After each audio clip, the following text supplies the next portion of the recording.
ये तस्वीर जो हम आपको दिखा रहे हैं, ये पुलिस कस्टडी में मारे गए मोहित पांडे के परिवार से सीएम योगी आदित्यनाथ मिले हैं।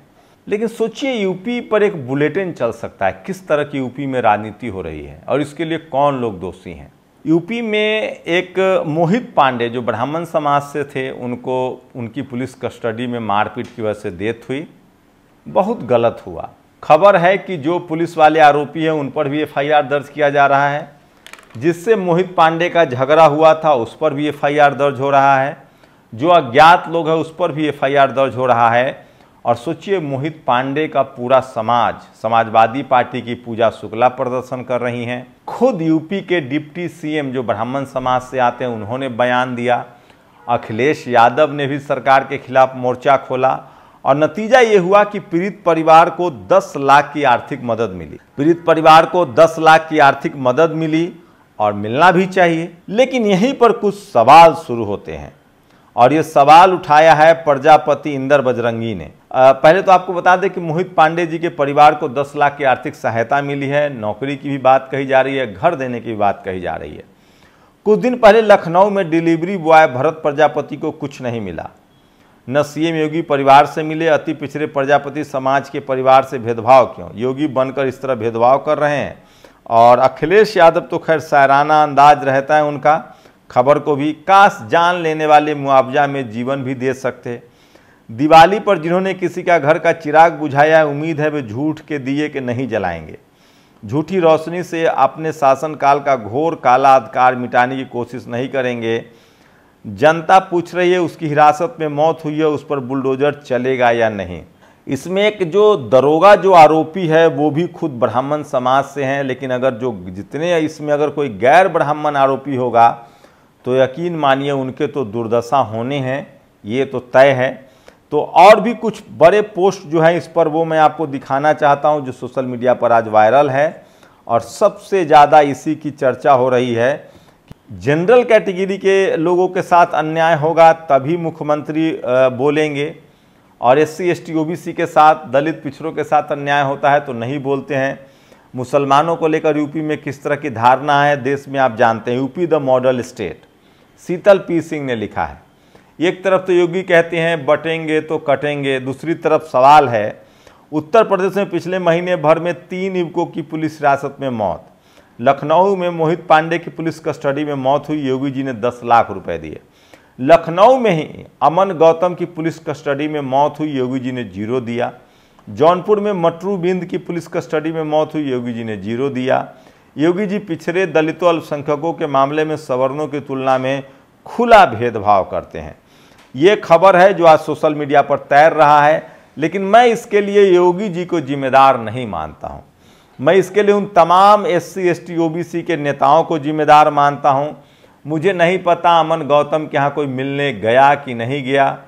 जिस तरह से सवर्ण समाज के नेता मोहित पांडे के परिवार से मिले, चंद्रशेखर आज़ाद लगातार मिलने जाते रहते हैं, लेकिन बाकी लोगों ने अपनी खानापूर्ति सिर्फ ट्वीट करके कर ली। अखिलेश यादव भी नहीं गए, बीएसपी से मायावती भी नहीं गई, तो उनकी बात कौन सुनेगा। तो यही फ़र्क है सवर्ण समाज के नेताओं में और बहुजन समाज के नेताओं में। और इसी फ़र्क की वजह से दलित पिछड़े लोग जो हैं वो लगातार मारे जाते हैं, वो लगातार जो हैं वो पुलिस कस्टडी में मारे जाते हैं और आपकी बात करने वाला कोई नहीं है। तो आपको समझना पड़ेगा कि आपको ऐसे नेता को चुनना पड़ेगा जो सड़कों से निकला हो और जो आपके लिए कम से कम सड़कों पर उतरता हो।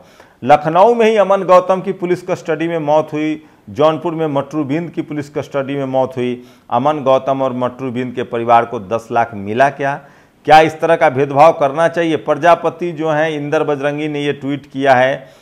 मोहित पांडे के चोट के निशान मिले हैं और उसे तरपा कर मारा गया, ऐसा पोस्टमार्टम रिपोर्ट में खुलासा हुआ है। इस सरकार ने पुलिस को इतनी छूट दे रखी है, किसी बेगुनाह का फर्जी एनकाउंटर मौत के घाट उतार दे पुलिस। AK स्टालिन ने ट्वीट किया है।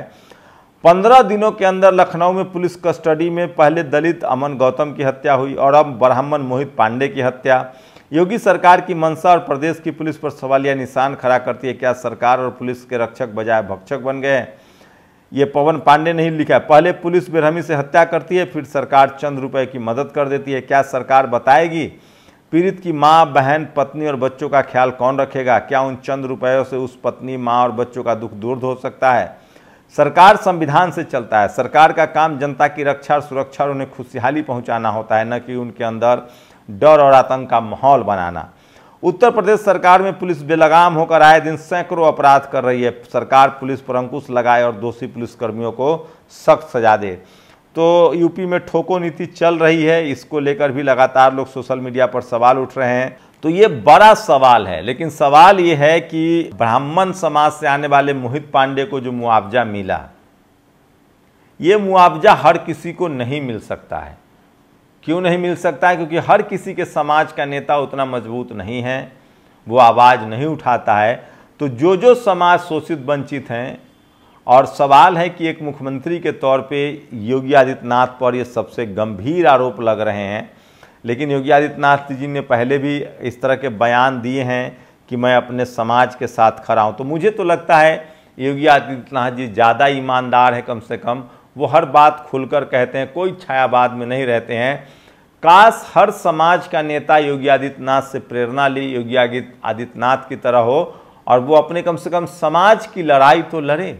जैसे ब्रजेश पांडे जो यूपी के डिप्टी सीएम है, उन्होंने जिस तरह से बयान दिया।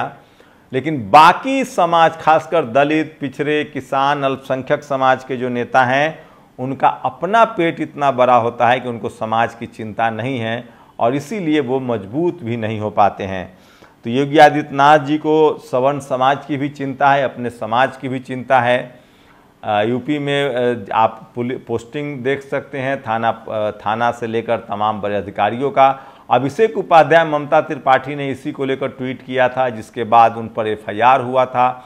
बाद में दोनों पर एफआईआर में सुप्रीम कोर्ट में रोक लगा दी गई। तो ऐसे चल रहा है यूपी, देश का एक बड़ा राज्य है, और इस तरह के योगी आदित्यनाथ पर तमाम सवाल उठ रहे हैं कि आखिर मोहित पांडे, इसके पहले भी कई सारे एनकाउंटर हुए हैं। एक बार और एक एप्पल के बड़े अधिकारी का एनकाउंटर हो गया था, आप सब जानते हैं, पुलिस की गोली से, उनको अच्छा मुआवजा मिला था।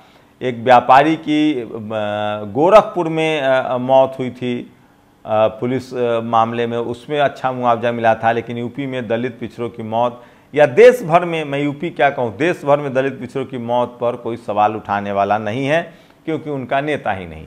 प्रधानमंत्री ने आज स्पेन के प्रधानमंत्री के साथ रोड शो किया। आपको बता दूं स्पेन एक छोटा सा देश है।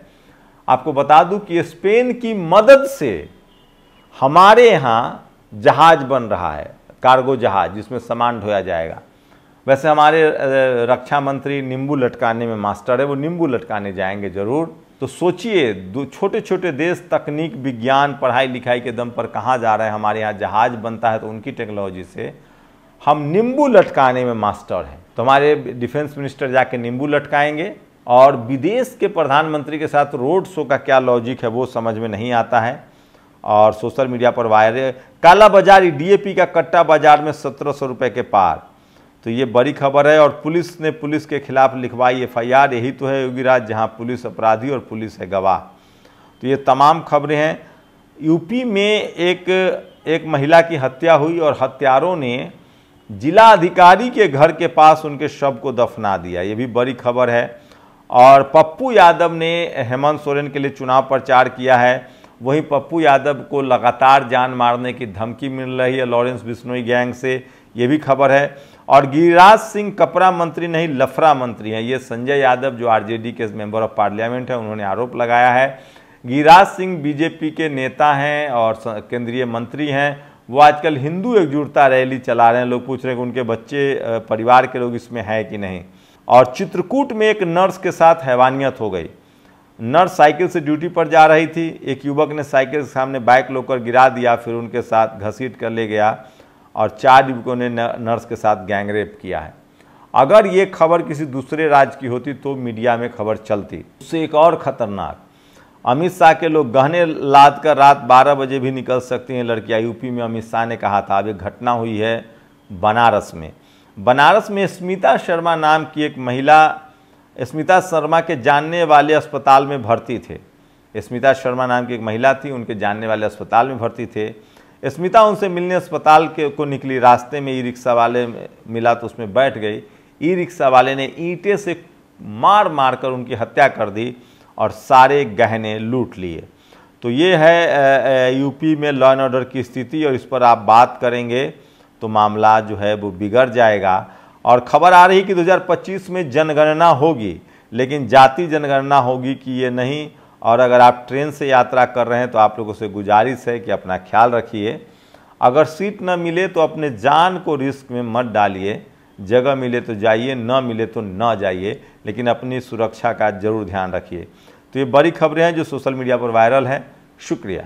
नेशनल दस्तक की आपसे गुजारिश है कि अगर इसको बचाना चाहते हैं तो नेशनल दस्तक को सब्सक्राइब करने के लिए रेड कलर के सब्सक्राइब बटन को दबाएं, फिर बेल आइकन की घंटी दबाएं। नेशनल दस्तक को बचाने के लिए बहुत जरूरी है कि हर खबर को शेयर करें, लाइक करें, कमेंट जरूर करें।